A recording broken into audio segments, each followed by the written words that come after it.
way to play League of Legends. Well, until they start losing. I am a proponent of wards, Noah. You know, I was until I saw Peanut. But until they start losing, I say no wards, just death. That's the way to go. So we move into picks and bans for game number 1 between ROX Tigers and SBENU Sonicboom. Lysandra and Gangplank are the first bans. So GP against ROX. It's interesting. They haven't picked that one all that much. They will not be first picking Corki in this game. So that'll be, even with the Corki nerfs, they're still going to ban him out. ROX, I have to imagine they're going to be angling for a first pick Kog'Maw. Probably, yeah. Although it would be strange to see that's Gorilla why they're not on that Alistar. That's why they're banning out Corki and Callista. So Yeah. Fiora will be the final ban here. They're actually going to go for the Lulu first, which has been left available. So they can still do Lulu Lucian if they want. Well, you know, if you think of last year, there was a pretty notable composition that was pioneered by the ROX Tigers involving Kog'Maw, and it worked for most of the year for them anyway. SBENU has to take this Kog'Maw. If they're going to let ROX just straight up have a Juggermaw. Oh boy. The Rise still up. Of course, Gragas is going to move into that very high priority jungle pick. The changes to his W really helping out with his clear speed and more reliable because he has that 2-second slow at all times now on his Q. So it doesn't have to, the barrel doesn't have to sit there and ferment or whatever it does. Distill. By the way, why is it, okay, so with winemaking, you know, you don't really, it shouldn't release gas like that. Well, no, that's definitely a sign your wine's going to go bad, man. It's not going to ferment properly. Alistar Gragas is the pick, so the ROX Tigers could go for the Juggermaw here.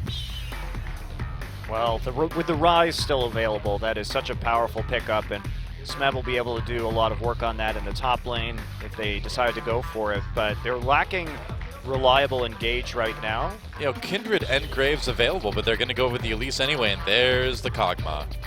Yeah, that is just not a surprise, right? If you're going to pick that Lulu, better to have the Kog'Maw there than the Rise, at least at this stage of the composition. So SBENU has to try and get some more engage now to deal with the Kog'Maw, prevent the Kog'Maw from simply standing still and unloading with his W.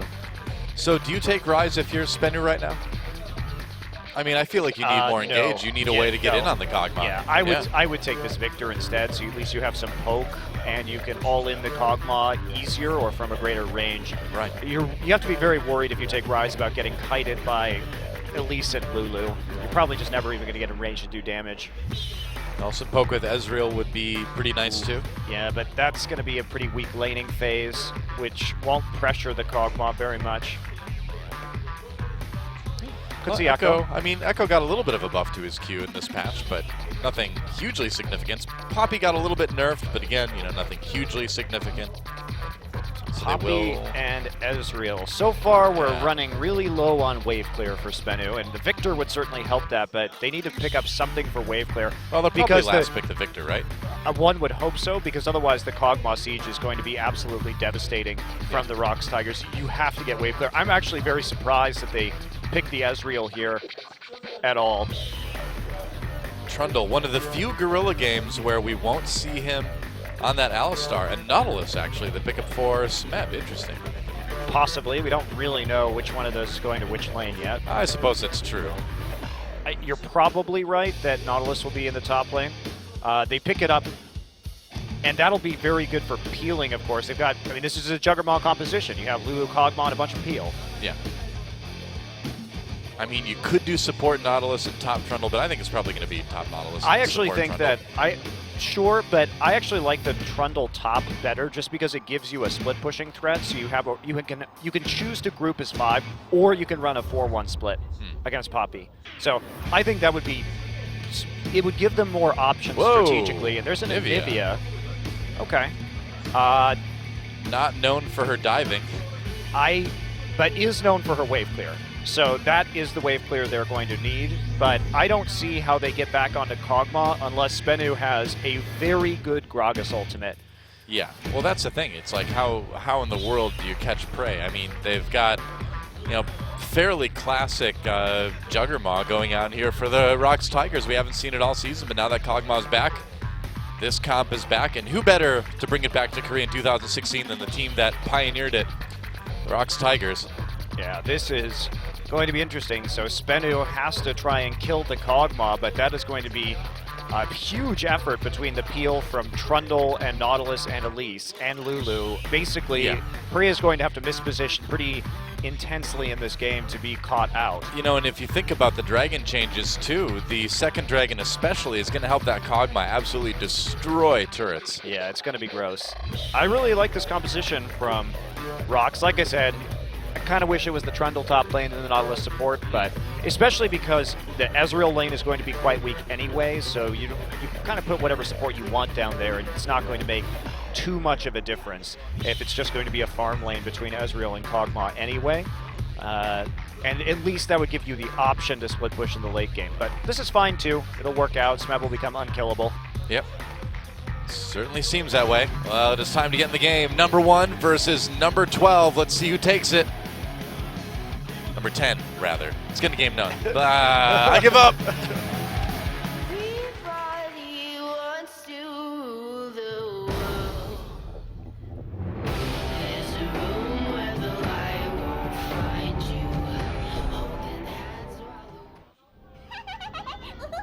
Welcome to Summoner's Rift. Number 1 versus number 10. You got it this time, Noah. Second time's the charm. It's one of those days. And it's going to be one of those days for SBENU Sonicboom, I've got a feeling. What is this Graga skin? I've never seen this one. I don't know, actually. That's a new one for me, too. It's a fat monk skin. I guess. He's got his head shaved like a monk. Does he have a barrel of brandy instead, then? Maybe he does. A nice cask of brandy. Yeah. And so, pretty classic Juggermaw coming out of the ROX Tigers. And SBENU, you know, like we talked about, they have the wave clear. They've got a little bit of dive. Well, they have some wave clear. I'm not sure they have enough wave clear to deal with the Kog'Maw shooting down their turrets, because if Anivia's not there, did take teleport on this Anivia. Sure. But still going to be difficult to actually break a siege. Can clear the minion waves, but it's going to be tough. Well, that is a very patriotic-looking Anivia skin. The French Anivia skin? Oh, it's also red, white, and blue, you know. Yeah, it's the French flag. Sure, but it's also the colors of our country, man. Well, it was intended to be a French Anivia skin for the Olympics way back in the day. That's why she's a French flag. But I've actually never seen the skin used in the game before. You can show your disgusting American bias if you prefer. You know, typical American. Everything's about America, even the French flag. Hey, man. That's right. I'm not going to deny it. This is how it is. If you don't like it, well, get on the other side of Trump's wall. I think the French would prefer to stay there. I think I would too. Actually, I might go at this join point. them. Yeah. Let's all go over there. Well, this bottom lane already pushing up, like we expect. Yeah, I don't really know what SBENU's doing with this draft. They're going to have to, I just have no idea how they're going to kill this Kog'Maw. Certainly the blue Ezreal will be useful if he can proc the Iceborne onto the Kog'Maw when the Kog'Maw is standing in the front line trying to bait out these fights. Peanut. And there goes Peanut. Gets the blue buff. Oh, there's the blue buff. Yeah, some damage on the Flawless too. Peanut, you could have fought that. Come on. He put a ward down. Weird. So, yeah, basically Peanut just decided to go from blue buff straight into enemy blue buff. And he got the drop onto Gragas, so takes away the little 3 buff Flawless. Slow him down just a little bit. Not the biggest deal in the world, but certainly nice to take away that blue early. Well, French Anivia continuously pushed I think you mean back American Anivia? Well, I mean, why are you trying to get all French people to hate me right now? I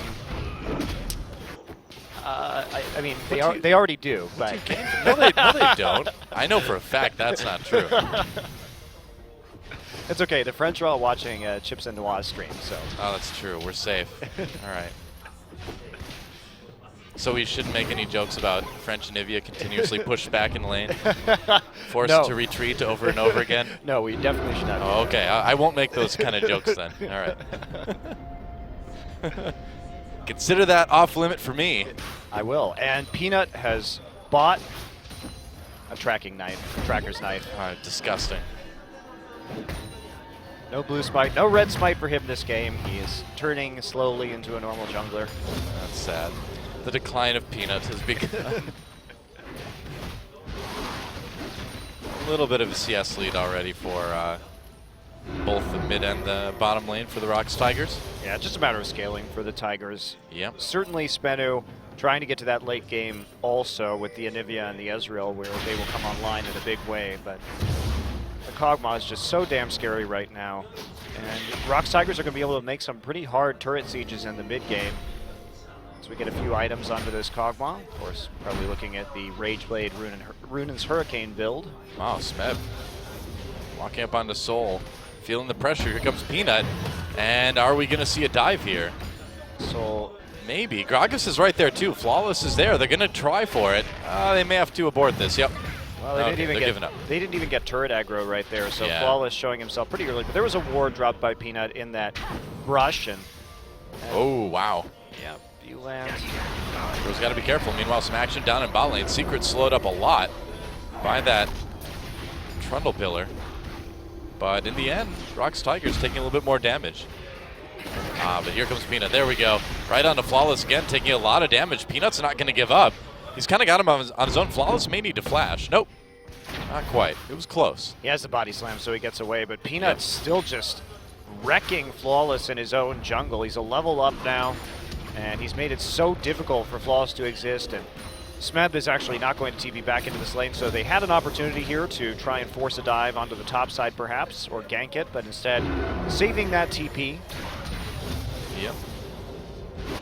Will be useful once Smeb hits level 6 and is able to TP and then depth charge somebody in the lane if he wants to go make a gank in the bottom side. And Peanut just walking on through over towards the Scuttle Crab, has a lot of wards up there. Very deep wards, in fact. Yeah. Look at that ward. That's a very unusual ward that he placed between the top and bottom, or top and mid inhibitor turrets right there, just to make sure that he knows which side of the jungle Flawless is going into. So yeah. I'm starting to ping camps right now. They haven't seen him yet. They don't know exactly where Flawless is. They can pretty safely assume he's on the bottom side. However. Well, as we probably remember from last year when this composition was making a lot of waves for the ROX Tigers and pretty much everybody else, the early game is not terribly thrilling, but it's been a quiet early game by the ROX Tigers standards. Usually they start trying to fight you already, but well, with this composition, you know, yeah. Can they? Not as easily. No, they really don't have kill pressure. Of course, Anivia is probably yeah. going to be able to get back under turret and has her passive. Probably not going to kill Poppy with Nautilus, and it's just been about Peanut repeatedly invading the enemy jungle and trying to get advantages that way. It's just a little bit of a waiting game right now. But when this composition ramps up, it ramps up very, very hard.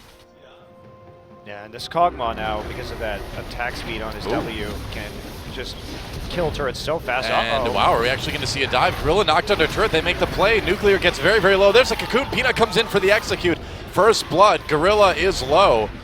In the end, though, you probably shouldn't try and make plays like that when you don't know where their jungler is, because probably not. That was actually exactly what Peanut wanted, was them to engage that fight, because he used combo to push Trundle under turret, so there was nothing else left for when Peanut came in and just straight up killed Nuclear. Yeah. So very easy. Peanut didn't even have to flash for that. And how about that? All 4 summoners used for the bot lane of SBENU, and only the Ignite used over on the ROX Tigers side. I mean, they just got outplayed so hard right there. Meanwhile, Soul going after Smeb. Smeb extremely low. It has the Titan's Wrath shield, though, so not going to be too afraid of what's going on. Has the Spectre's Cowl for a little bit of defense already, and we'll just be happy farming underneath the turret while he can. I don't know, yeah. Whoa, why did he flash there at the end? I don't know, man. I mean, he was a little bit low. He's like, yep. Saw that one coming. He could have just recalled and then TP'd right back into the top side. Yeah, I think he got a little bit bold, obviously. Well, a kill for SBENU, a little bit of a silly death for Smeb. Nice solo kill, though, for Soul. Yeah. Yeah, I'm not even sure how that happened. It looked like he was standing next to the turret and then got heroic charged into the tower. I mean, when the shield wears off, that's a Nautilus with like no health at all. Yeah. So I don't think it Pretty was sloppy. I don't think it was too tough for Soul to get that one. He also shouldn't be standing next to the turret while there's a Poppy who can just stun him. Exactly. If that's indeed what happened, we didn't get to see the start of that. Well, I can't really think of a lot of other ways that could have happened. Well, ROX Tiger's still up in this game in any event. Have a farm lead in that bottom side of the map, so we're doing just fine. Yeah, I wonder when we're going to see one of these teams try to go for this first dragon, too. Wow, Cole picked up by Prey, so they're just going to be farming super hard right now. That's how comfortable he is in this matchup. Goes back, buys the Cole, starts to stack that up, and starting to move towards the pieces of his Rage Blade. Just gonna sit here for a while, I guess, Doa. There we go. Okay, so ROX Tiger is going for the first dragon. Looks like Flawless may come down to contest this. Nope, he's not even gonna check it. Okay, now going over there. There we go. Okay, so they see the dragon going on. Flawless can fight this. They're bringing Sasin in as well. Peanut in a lot of trouble here, taking some damage from the dragon, but here comes Kuro. Oh, Kuro. the dragon's attacking him! That's right, and they get the kill. And now Gorilla all over Sasin as well. Secret comes in to try to help. Repel comes down, delivering Peanut to safety. And nobody wanting to go after that dragon at the moment. I feel so sad for Flawless this He got game. too close. He got too close to the dragon. Jeez. Why do you do that? The guy just can't catch a break. He's been harassed by Peanut this entire game. Then he tries to stop. Looks like he's going to actually do something to Peanut, but Lulu just zips over, gets the wild growth off onto Peanut. Gorilla gets up into that part of the lane and just flashes for the finisher on that kill. And the aggro switches over to Flawless in that engagement. Really unfortunate for Flawless. Yeah. That's pretty big, though, for ROX Tigers to have that kind of pressure. We'll see if they're able to pick up that first dragon. I really want to see this second dragon stack in action with this comp. See how fast you can actually knock down turrets with it. Yeah, and we've seen a little bit, obviously, in some of the other regions, but sure. Korea tends to be more dragon-centric in general. Oh, Gorilla. Two-shot barrage dodge. Gorilla very, very low, though. Kuro teleporting down into the bot lane. And with Gorilla so low health, they can't really pursue that as much. I'm surprised Gorilla turned around for that pillar right there. It really shows that he knows exactly how much damage this Ezreal is going to deal, because he didn't think about it for a second. He just turned right back around pillar and knew that he was going to be able to survive that. Lulu TP used, like you say. Yeah. So now it's a double TP advantage for SBENU. If they're going to make a play, it has to be soon. They have level 6 on Alistar, so SBENU needs to dive. They need to do something active on the map right now, and a dive would be a really good start with their double TP advantage. How about taking the Rift Herald instead?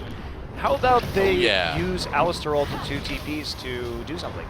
That's what I think they should do. Something. I mean, they already look a little bit nervous about putting the pressure on after how it's kind of backfired on them so far. I mean, Soul is proxy farming, so I don't know how nervous they are. Well, the rest of the team. Obviously, Soul's been doing fine, but Flawless, Nuclear Secret, things haven't been going so well. Flawless Nuclear Secret.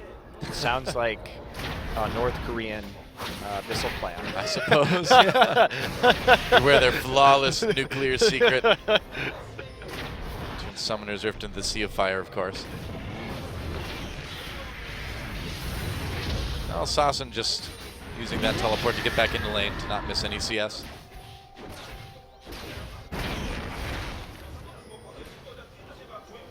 Okay, coming for a gang. All right, Nuclear slowed down by the pillar. There's the arcane shift. Still not enough to get him out of there. Used the flash as well and the summoner heal. He didn't have, I don't think he arcane shifted. I think he just flashed. He didn't have mana. He didn't have enough mana for the. Ah, you might be right. So yeah, I think that they saw the no mana Ezreal and were like, easy gank here. Just get them with the pillar, and then you can follow up on the flash with the cocoons. I suppose. Easily kill Nuclear again.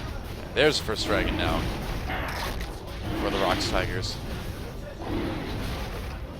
And that's one that SBENU can't quite contest. Peanut is so good. Yes, he is. He can even buy Tracker's Knife and still get kills. Oh, Kuro in trouble. Flawless and Soul coming in on him.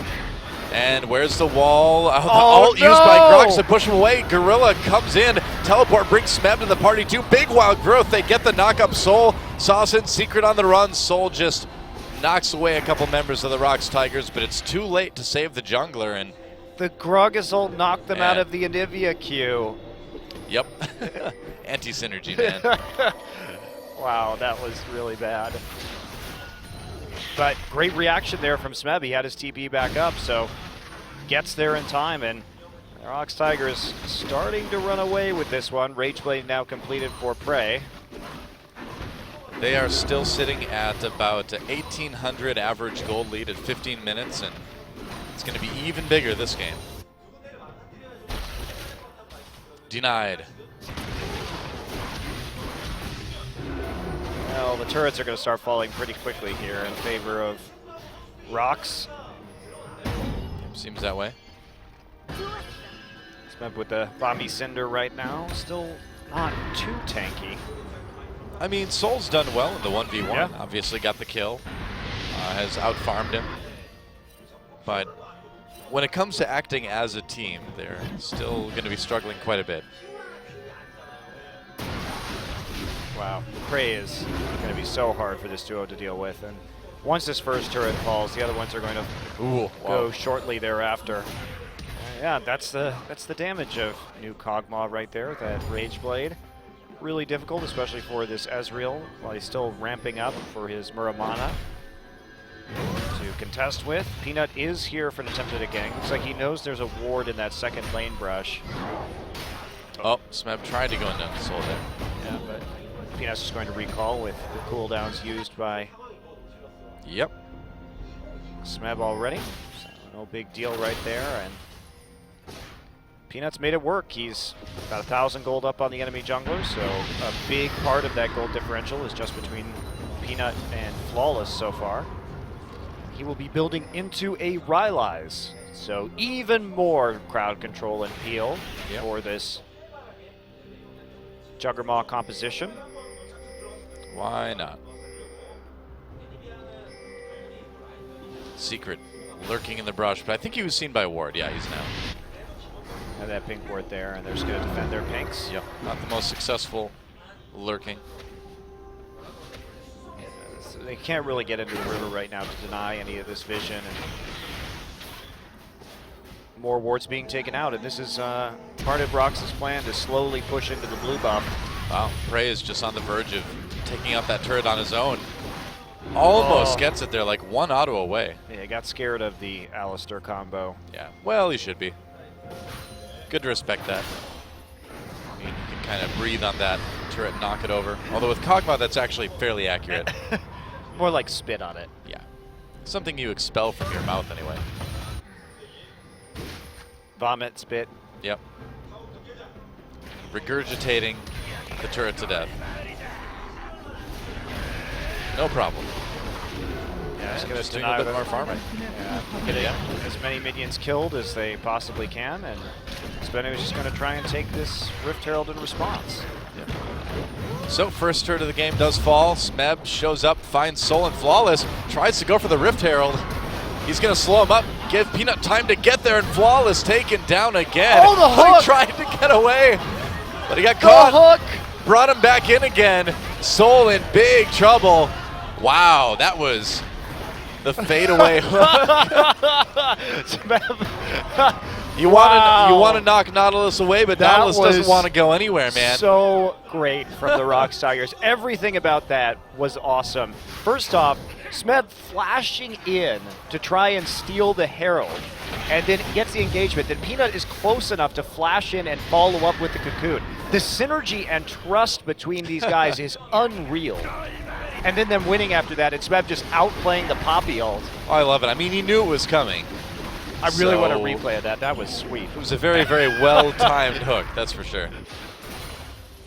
Just great skirmishing here, and a great knowledge of their limits and where each other, where they are on the map compared to each other. All right, we're going to take a look again. So he's going to try and flash in here and take it away. Gets it down to 40 HP.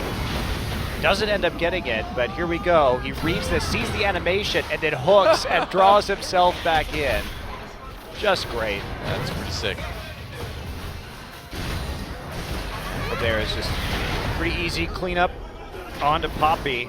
They also take out the top turret, so now Smeb did enough work on that turret by himself to take it down. So 2 turrets to 0, 5,000 gold lead here at 20 minutes. Easy cruising to victory. If Smeb hadn't died in that 1v1, we would be on pace here for a perfect game. Yeah, definitely. Although they did get a Rift Herald, SBENU did. So Well, I guess that's a new wrinkle in the perfect game. I don't know. Is it? We don't even track Rift Heralds yet. Hey, we've got our, speaking of tracking these, we've got our timers back. Yay! Dragon and Baron timers are back for 6-3. That's nice. Secret slowed down, pops that ultimate right away. Prey just doing tons of damage. They end up having to burn Gragas' ult just to get him away, but Prey also has double buffs, so that helps. yeah, he's going to really be pushing very hard into these turrets. He has the Hurricane already, starting to build into some lifesteal now, so he's got sustain via the Vamp Scepter, and they're going to try and just zone him out using the wall of the Q. They get the stun, but clear out the wave. Peanut's job is to take out more dragons. All right, so now that they've got that second dragon, the auto attacks are going to burn the turret. Let's have the Dragon's Wrath now. Yep. Dragons hate turrets. Dragons hate buildings. Yep, they just want to melt them. Oh, nuclear. Arcane shifting out of there. Doesn't burn the flash. Trying to make a little bit of a play there. They used the wall cooldown there, so now there's nothing to stop Prey from just walking up on this turret, really. Yeah, I don't know. Knock up onto Sasin. There's a nice cocoon. Gets out of it immediately. Sasin very, very low. Flawless turns around onto Gorilla, who gets low. They get the turret. Secret comes in for a big knock-up, but doesn't survive long enough. He had no ult cooldown. Kuro had to ult himself, but it doesn't look like it really matters. Prey able to get so much health back. Getting the double kill. He may get more as Soul and Nuclear run. Soul comes back in. That's a double kill now for Peanut. And meanwhile, Smeb jumps on a Nuclear flash from Prey for the triple, and that's the ace for the ROX Tigers, and they are just having the time of their lives, man. The ROX Tigers are so good at team fighting, Doa. It is ridiculous. Watching these guys select targets, know the priorities, know that the wall cooldown was down so that they could go all in on that dive, and that they juggle the aggro so well on that turret to make sure that everybody comes out alive on a dive that goes 2 turrets deep. It's just insane to watch these guys play League of Legends right now. They are so damn good. Why not take a 21-minute Baron? Let's watch that fight again. I mean, so they turn onto the Anivia right here, and they actually get the kill. The ultimate from Kog'Maw does do more damage when the target is below 25% health. And then Kog'Maw turns onto the turret with the W, immediately takes that out, standing still. And it's just clean up from here. Smeb is the one to run point, takes the turret aggro as they continue to dive. Peanut misses the cocoon, but Soul goes back in, does get kills, doesn't quite land the stun. And then the flash forward from Smeb and Prey to finish off the Ezreal. Just so solid. Get the ace, get the Baron. Easy snowballing now. And what was a 5k gold lead like 2 minutes ago is now a 10k lead with a Baron buff. What always blows my mind is just, like we mentioned earlier, the trust between these players, you know? Everybody knows that they're going to do the job. Somehow Peanut just solos Nuclear, I guess? That happens, all right. He had no summoners, so... Turret goes down. This game is looking pretty over. Yeah, you better run Flawless. Wow. Well, I don't know what else to say. Watching this team play is like... It's unbelievable. No other team. It's unbelievable how good they are right now. You know, it's kind of too bad they're not going to IEM. I feel like this would be the perfect chance for some redemption for the last IEM Katowice they were at. Yeah, I don't think it would go quite like last year. I don't think so either, though. I don't think anybody would even stand a sliver of a chance. Doesn't seem that way. Flawless caught again, takes a ton of damage. Prey just destroys people now. Welcome to the new wide world of Kog'Maw. Prepare for that champion to be banned for every game for the rest of eternity. I mean, when you leave Lulu up and you don't take Kog'Maw in the first round of the draft against the Tigers, what do you expect? You know what's Flash coming. Cocoon, Sasin blown up. Soul on the run now too. Smeb comes in with the teleport. Soul knocks it back into the turret, doesn't stop Prey from picking up the double, and the ROX Tigers at 23 minutes. Look at Prey just going right into the fountain almost for the damage. They may be ready to end it right here. Looks like they are, and we may have one of the fastest, if not the fastest game this season 24 minutes, and there is nothing that SBENU Sonicboom can do. There goes the Nexus. 24 minutes, 12 seconds. GG. Disgusting. Absolutely disgusting performance. Beautiful. From the ROX Tigers. At the end of that game, Peanut he was 6-0-8, so he had kill contribution on 14 of the 15 kills. Just ridiculous. I mean, everything about this team, they make the plays in the early game. Their team fighting is excellent. Yeah. And they just don't let up. They know how to play the map extremely well. They know their limits so well. Beautiful. Absolutely beautiful to watch them play. Man, we just watched that 1v1 of Peanut versus Nuclear too, and it is insane the amount of damage he was doing on that, at least at the end of the game. Well, Nuclear just, I mean, he never... He had no items. The sad thing is, Nuclear, I don't think, ever got his Muramana in that game. No. I think he ended the game with the Manamune. Oh, they moved off screen. Oh, well. I think you're right, though. I think you're right. At least when Peanut killed him, he still had the Manamune, so he just may have never even fully stacked that tier. Yeah, well, he stacked different ones. So when we come no, back... he didn't. He ended the game with the Manamune. Okay. Yeah. Well, don't go anywhere, guys. When we come back, game number 2, blink and you'll miss it. ROX Tigers looking for the 2-0. We'll be right back.